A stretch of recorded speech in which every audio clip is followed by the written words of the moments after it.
But listen, Miss Pugh, don't speak over me. Miss Pugh, just because you say respectfully does not mean that you get to interrupt me. That's disrespectful, right?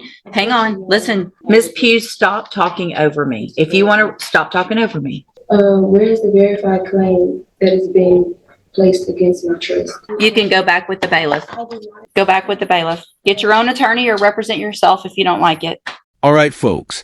Today we got a no-nonsense judge squaring off with a completely clueless sovereign citizen. This woman walked in clutching a crumpled piece of paper. Yep, the usual sovereign citizen nonsense, like she really believed she was about to drop some legal bombshells and stroll out without cuffs. Honestly, it's a miracle she can even read that script. This one's bound to be wild. Drop your thoughts in the comments. What do you think about this train wreck? Let's dive in and watch this courtroom chaos unfold. Good morning. Are you Janetta Pugh? I am the beneficiary of that estate. You're the what? I am the beneficiary of that estate. You're the beneficiary of what estate? Answer my questions, please, ma'am. I'm just trying to understand. Beneficiary of that estate. Okay. For the record, I recognize Ms. Pugh. She's been here before. I do as well, for the record. And I looked into Mr. Christopher Wiley. I can't find that person as a practicing lawyer in the state bar page, and I have not been contacted by anybody on Ms. Pugh's behalf. All right. So, Ms. Pugh, Mr. Lewis has been appointed to represent you at this point. Obviously, you know as well as anyone that you're in custody and we want to get your case taken care of. If you've hired or your family has hired another lawyer, then they have to contact the court so that we can do something with your case. And do you know if they've hired someone? Respectfully, Your Honor, I do not agree with your appointed foreign agents, considering that the first duty is to the state and will be considered conflict of interest. You know? Okay, so if you don't want, the only thing I can do, I'm appointing an attorney to you to help you, right? So if you don't want a court-appointed attorney, then your only option, two things. One is to represent yourself or to hire a lawyer.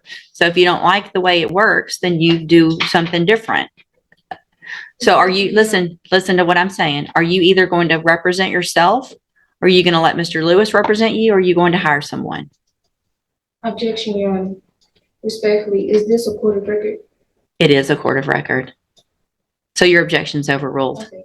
Respectfully, Your Honor, where is the verified claim that is being placed against my trust? It's right here. It's called an indictment. And Mr. Lewis has a copy of it, and he can show it to you. So that would be the verified claim against you. Okay. Your Honor, respectfully, Your Honor, there were writs that was filed to the case that still haven't been received.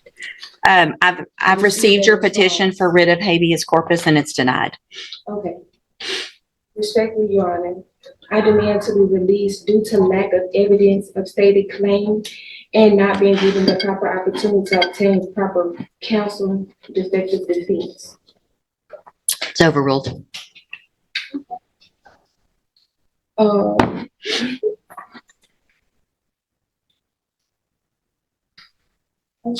You're running out, aren't you? No, it's fine. No lie, this is just pure comedy. She's making a complete fool of herself, and we're all here for it. Meanwhile, the judge, just calmly sitting there, letting this girl burn through her little sovereign citizen script like it's actually going to work. It's hilarious. These folks really think they've uncovered some secret legal cheat code, like saying, "I don't consent" is going to erase their charges. That's not how the law works. That's not how anything works. And I gotta say, I'm genuinely shocked this sovereign citizen can even read, because let's be honest, that's a rare skill in this circle. But on a real note, how did she even get to this point? What was the thought process? She seems polite. She's calling the judge Your Honor and everything, but she's completely lost, just grasping at straws. That's embarrassing. Honestly, there's a big difference between reading this nonsense online and actually walking into court and doing it. I'll never understand it, Let me know in the comments what you think about her, because I'm just stuck wondering how someone goes as deep down the rabbit hole. But hey, we're not done yet.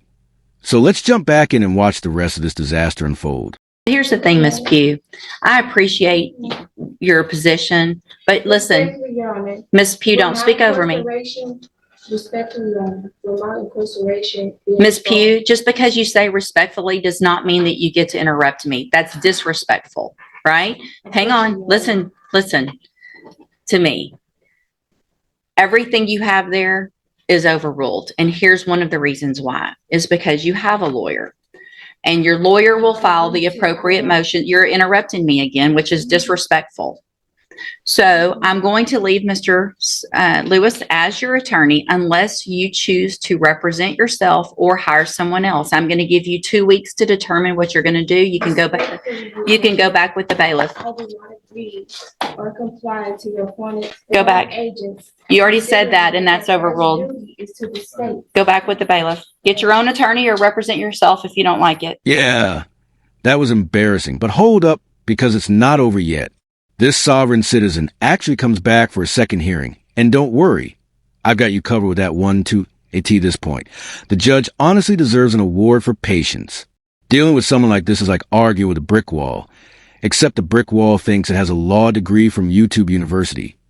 Big respect to the judge, though. She's calm, she's collected, and somehow still trying to make sense of this nonsense. She's got a bit of snap to her, but she's also surprisingly patient, which I guess is fair. Let me know what you think about the judge so far. Personally, I think she's handling this circus like a pro. Now let's jump into the next hearing and see if this train wreck somehow gets even worse. Let's dive in. So, Miss Pugh, Mr. Jeffries has been appointed to represent you. He's trying to get caught up real quickly on all the information and the discovery in your case.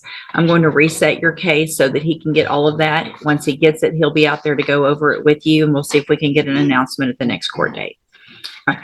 Respectfully, Your Honor, I do not agree to comply with any of your appointed court agents, considering that their first duty is to the state. I understand. We've had this conversation before. Confidential. And for your record, I'll be representing myself. So if you want to represent yourself, there's some things. Ms. Pugh, stop talking over me. If you want to stop talking over me. If you want to represent yourself, then there is a process that we have to go through, and we'll do that today. If that's what you want to do, we'll get your case set for trial and we'll go forward that way. It is highly inadvisable for you to represent yourself. Lawyers have many, many years of training. They understand the law. They understand how a trial works, because here's what happens. When you're in a trial and you represent yourself, you're expected to know and follow all of the rules of evidence, all the rules of procedure. And so you're really at a disadvantage if you don't know those things. And so you have to do everything just like the assistant district attorney would. And if you don't, you're going to be in front of a jury and it's going to show, and it's just not going to be, it usually does not work out in your benefit. But I have to go through with you some questions first before we do that.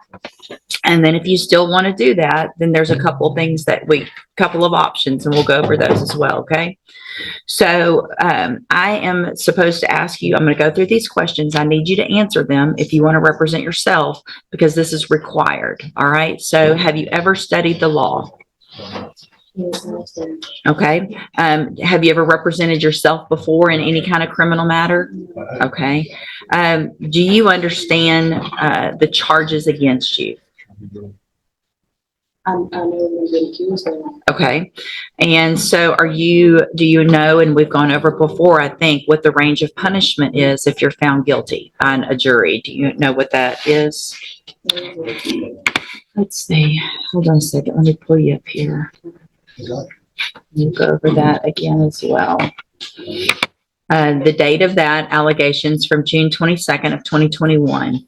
And what that means is if you're found guilty, that the range of punishment that the jury could give you is between 2 years as a minimum punishment up to 10 years in prison, anywhere in between. Do you understand? And you answer out loud just for the record.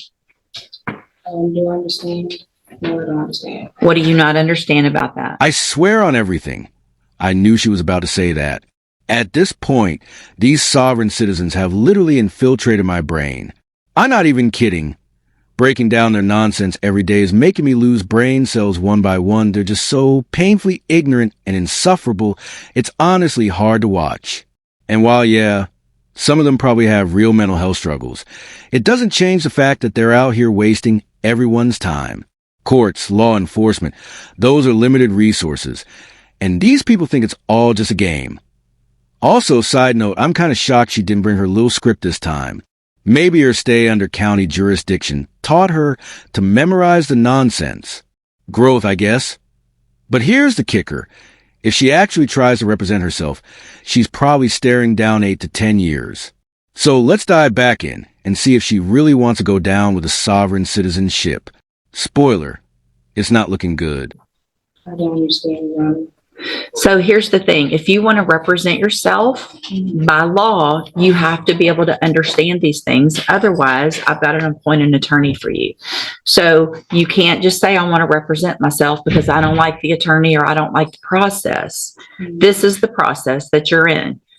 You live in Texas, you live in the United States. This is the law that applies to your case. So what do you not understand about the range of punishment if you're found guilty?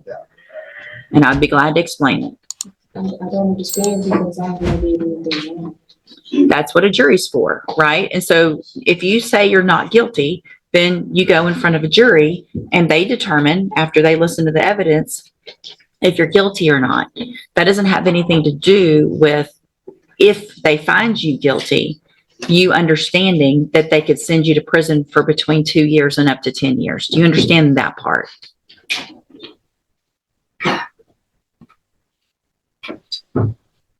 What are you, yes or no? No, you don't understand that. So, Ms. Pugh, it's my understanding, I'm not going to allow you to represent yourself because you don't understand the law and the process. So we're on question number 4 out of 15 that I'm supposed to ask you. So Mr. Jeffries is going to stay on your case. I do not want Mr. Jeffries on my case. I don't care what you want at this point. I want to represent myself. You can't do it. All right, you can go back with the bailiff. I'm done. Go back with the bailiff. He's not on my case. Go back with the bailiff. He's not on my case. Welcome to the criminal appointment list. Yeah, fun, Judge. This was not meant to be any kind of punishment, I promise. So Mr. Jeffries, just, get ready like you would. Probably it's going to go straight onto a jury. And we'll just get it figured out that way. All right. I honestly think this judge did a 10 out of 10 job. Let me know if I'm wrong. But she seriously did everything in her power to give this sovereign citizen a fair hearing before finally having her removed from the courtroom. The patience she showed, impressive. I would have lost it in the first 10 minutes, but she stayed cool, calm, and professional the whole time. That said, it's also kind of sad watching these people spiral like this. The judge really did try to give her every opportunity to explain herself, but we all knew exactly where this was heading. And hey, I'm so sorry to anyone who lost brain cells watching this video. I really am. The mental gymnastics these sovereign citizens go through trying to sound smart is just painful. But also, let's be real, it's kind of entertaining. Watching them squirm and try to talk their way out of basic legal questions is like watching someone try to dance their way out of a locked room. With zero rhythm, this one, total fail. Let me know in the comments how you think the judge handled the situation. I'd love to hear your thoughts. And if you enjoyed this breakdown, go ahead and hit that like button and subscribe. I'm posting every single day, and you won't want to miss what's coming next. Appreciate you all for watching. Take care, everyone.